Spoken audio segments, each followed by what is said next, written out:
None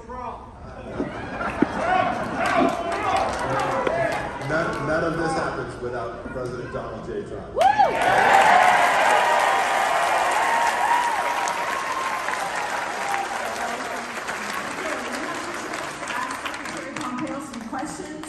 Where are my volunteers? If you have questions, we have index cards with pens. If the red t-shirt volunteers can hand your, they'll pass out the index cards and fill out your questions. We will ask Secretary Pompeo questions. So raise your hand. Please print, because we can't read cursive writing that's scribbled. Okay. Where are my volunteers? Red t-shirts. We need you back, Mike!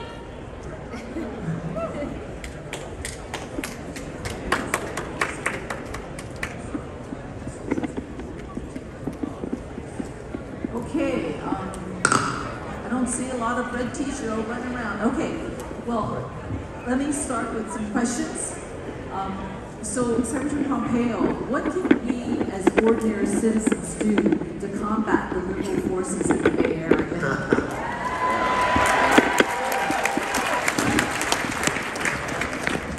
So this is really straightforward. You all are doing it this afternoon, right? Communities come together to defeat bad ideas. I'll give you the good news. I've seen other liberal communities around the world. This Bay Area is no exception. There's a lot of energy. People who never thought about running for school board are saying, take me. People who never thought about running for city council are saying, take me. We're recruiting. San Mateo County is recruiting right now. My three things that everybody can do are work hard, build a community, and continue to pray and keep the faith.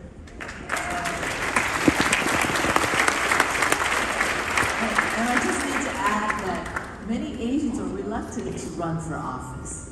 Can you encourage them? Yes, get out there, get after it. Let's go. It's time. America needs you. The Bay Area needs you. Burlingame needs you. Yes.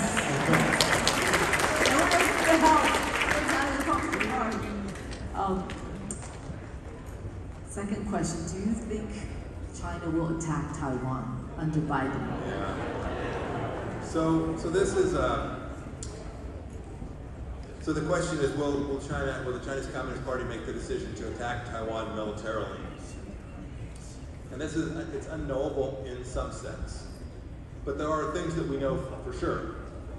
There is no higher priority for Xi Jinping than to bring Taiwan under his tyrannical control.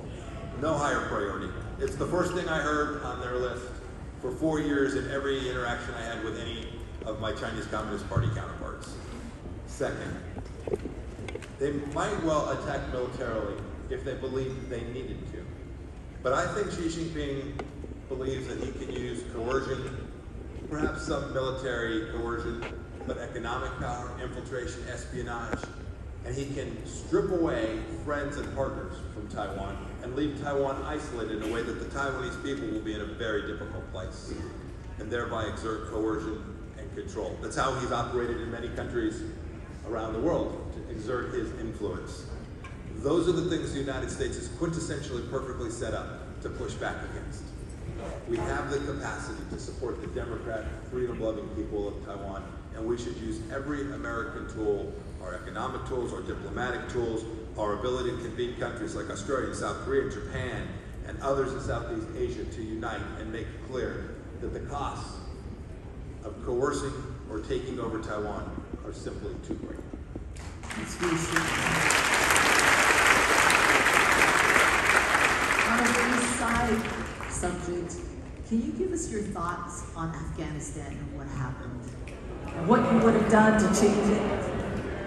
So, yes, I can give you my thoughts. Let me start with first thing first with respect to Afghanistan.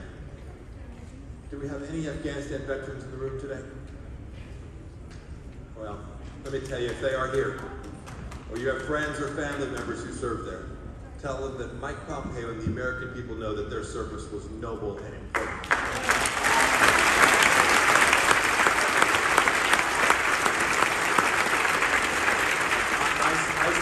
firsthand the amazing work that our soldiers, our sailors, the Marines that were there, the intelligence operators who were doing amazing counter-terror operations. They saved American lives for 2 decades in Afghanistan, and they should always be proud of every minute they've served on behalf of the United States of America in that difficult place.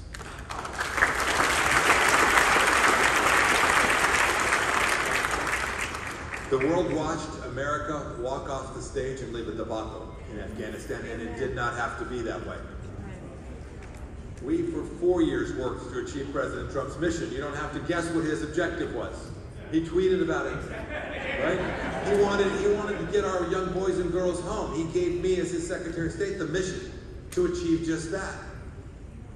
And we made progress. We got from a little over 15,000 of our young men and women there, where they were frequently the case that our young men and women were brought back home. We had to attend ceremonies at Dover Air Force Base with their families. We wanted less of that. We got it. We went down to 8,600 and then to a bit over 4,000, then ultimately to about 2,800 when our time on January 20th expired. We knew that we had to get the conditions right to protect the American interests that those soldiers and sailors and Air Marines had fought for all of those years. And while we had made progress, we weren't all the way there. President Biden took over on the afternoon of the 20th of January and made the fateful decision to declare September 11th as the date that America will leave. It was a deeply political decision. It was a decision that his military had told him made no sense and put Americans at risk and American interests at risk.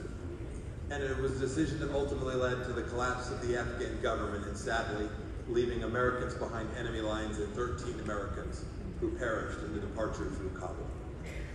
This is a tragedy that the world has seen, and America's very commitment in the world is diminished as a result of this. I pray that the administration will take some set of actions that will demonstrate real American resolve and begin to regain the credibility that was lost as a result of the debacle that was our withdrawal, the execution of our withdrawal from Afghanistan.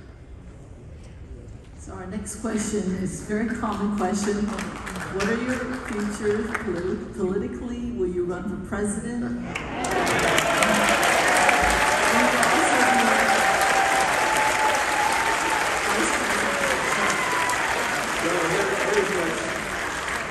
Here's what's easy.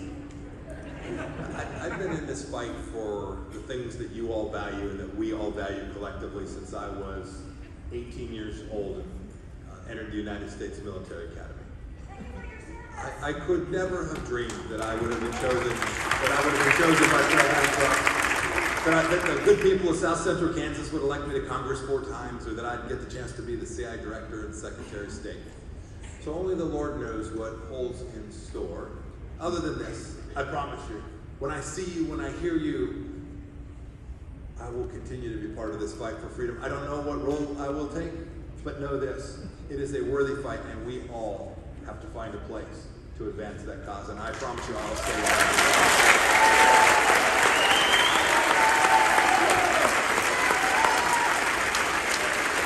So this is the usual question, because we've done this before. How can we stop the flow of immigrants at the southern border? Yeah.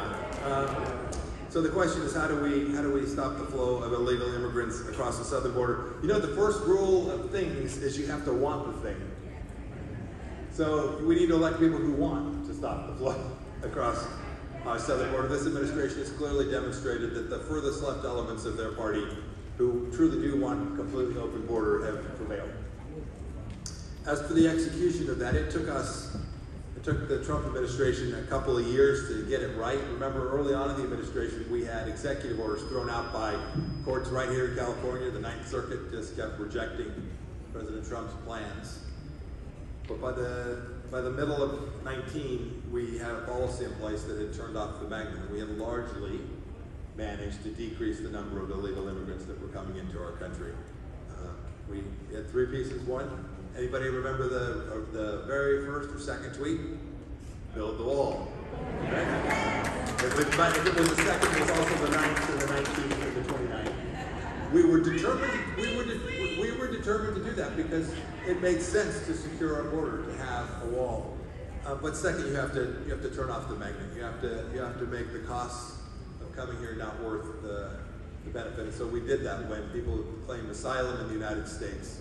We permitted them to file their claim, but we told them they were going to remain in Mexico while that was evaluated.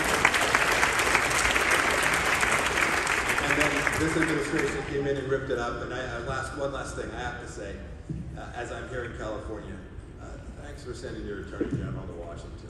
I mean, my goodness, she's in charge of this, I understand.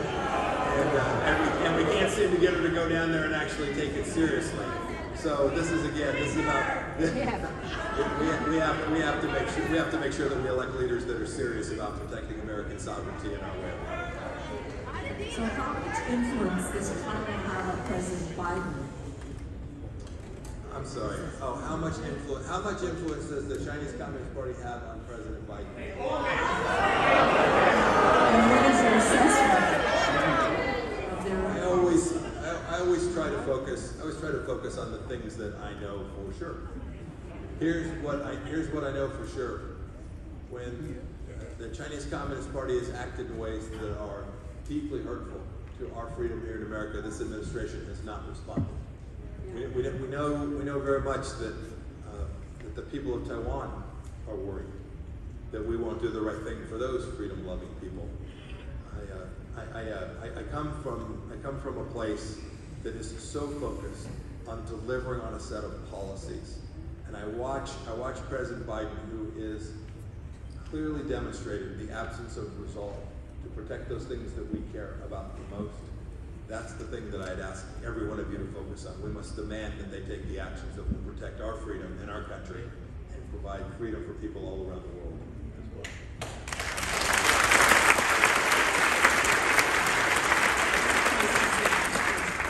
What are some ways we can combat corrupt university systems that indoctrinate the left agenda and suppress anyone? This is a great question. This is a central question. So I think I know the system in California, but I'll speak to the system in Kansas that I know the best. Who creates the policies inside the University of Kansas school systems? Elected officials. We have the Board of Trustees, we have what's called the Board of Regents. We have school boards that are elected in Kansas. Go win elections. The left has focused on this very set of issues in our K through 12 and our institutions of higher learning since at least 1968. They've worked it. And we sat back and said, we're just going to let them work it. We have to go retake this. The good news is I'm seeing this happen all across the country. I can see parents, I was going to use a bad word, I'm in a church. Parents are deeply unhappy. And I think parents all across America are going to get the stick to get after making sure that these people, the school boards, principals, and superintendents all across America honor the traditions of the United States of America and don't teach this junk in our schools.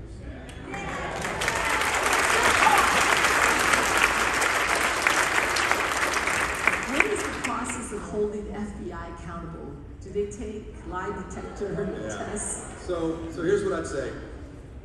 There may well be FBI officials here today. People who no, I mean, these are good people. I've had lots of friends who decided they wanted to go serve and be part of the FBI. These are young people who are amazing patriots. Some of them were serving in our military, decided to go work for the FBI. They are remarkable. They protect us. They keep us safe. But when senior leaders, when senior people become political inside a law enforcement organization like the FBI, then this is the kind of corruption that we don't tolerate in the United States of America. By the way, I worry about our military leaders who have become too political as well.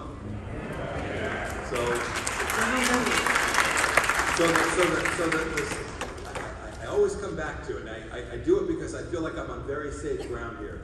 Our founders understood how we continue to keep the most central institutions of America directed towards the American tradition. It is that we all get out and speak the truth, work hard, elect the right people, and that goes for our law enforcement organizations, not just the FBI. but our highway patrols across America, our district attorneys across America, our sheriffs all across America, the people who are tasked with and risk their lives every day to keep us all safe. These cannot become political institutions. When there are riots, we must enforce the law. This is pretty straightforward. Two more questions, and I can't find that exact question, but there was a Chinese that said that he has 20 students in a Christian school, and he wanted to know how to bridge the gap between the Chinese culture and their heritage with the Christian school. Oh, it's a good question. I don't know that I'm well suited to answering that question. But I will say this. America has a deep tradition of bringing people from lots of different cultures, and we are a society that has come from all over the place. The last name Pompeo, I have lots of relatives in New Jersey that may not have been on the right side of the law every day either. Yeah. We have always been a place that welcomes people and welcomes the idea that people want to respect their historic culture as well. We should never walk away from that, but we know that this is also an incredibly special place, and that the idea that you become American when you come here is central to the continued well-being of each and every one of us. And I know that I know amazing Chinese people who have come and have done precisely that. Okay, one last question. So how positive are you that the U.S. will get out of the current mess and chaos? That's easy. That's an easy question. If you ask me what day, I got no idea. But I am confident we will get out of the moral decay that our nation finds itself in today. I don't think that solely because we have this exceptional set of ideas that are emblazoned in our Declaration and our Constitution. Those are key elements of it. I think it's because people come to practice their faith all across America. These are the institutions, these faith institutions that provide the backbone for our Judeo-Christian country that has served us all so well for these 245 plus years now.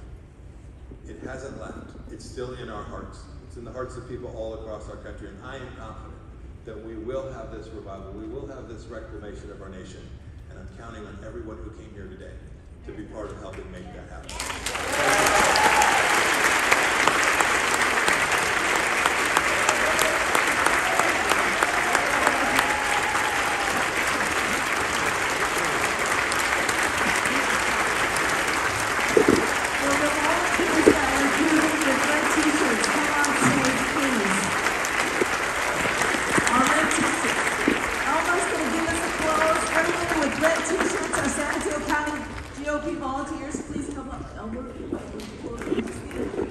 That's how I recruited them. Can we have a picture with Secretary Pompeo? I want to thank everybody who comes here. Secretary Pompeo reminds me of my hero, Army General MacArthur.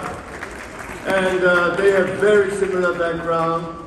The brightest in the West Point, and also General MacArthur changed Japan from a tyranny, from almost a savage country to a modern democracy.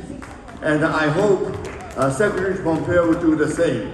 But one thing before we part, I want to remind you when General MacArthur left the Philippines, he said, "I will return." And we Hong Kong people will return. Thank you. Thank you.